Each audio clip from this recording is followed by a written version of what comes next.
Should I quit or should I stay? The most important decision of your life. Do you want to be a blessed person? You need to have faith. Do you want to keep the blessing you have received? You need to obey God. Blessings are received through faith, but they're maintained through obedience. Let's look at a biblical example. The promised land was a gift from God to his people. The time has come to enter the land I am giving you, from the desert, in the south to the mountains of Lebanon in the north, from the Euphrates River to the Mediterranean Sea. Joshua 1 verses 2 to 4. The boundaries assigned by God far exceeded the inheritance they actually received. Joshua 13 to 19. They possessed less than what God promised. Why was God's promise not fully realized? Because fulfillment depended on Israel acting in faith. God had said, I will give you every place where you set your feet, Joshua 1 verse 3, but lack of faith caused Israel to deprive itself of the full blessing. The same thing happens to us. The main reason we do not claim all the blessings God has reserved for us is lack of faith.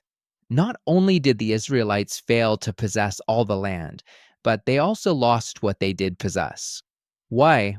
Because they were disobedient. Blessings are conditional on our obedience. The promised land would always have been Israel's possession if they obeyed God. Otherwise, he would take the gift away, and that is what happened. 2 Kings 24 verse 14.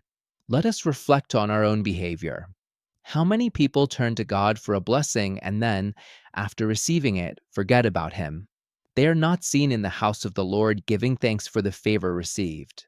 They are not seen on the front lines fighting the Lord's battles. Be careful, because ingratitude does not please God.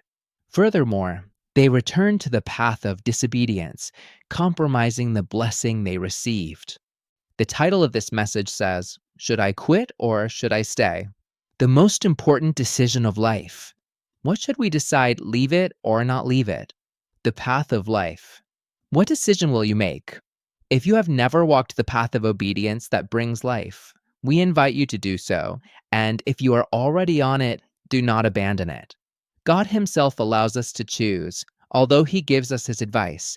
Today I have given you a choice between life and death, between blessing and curse.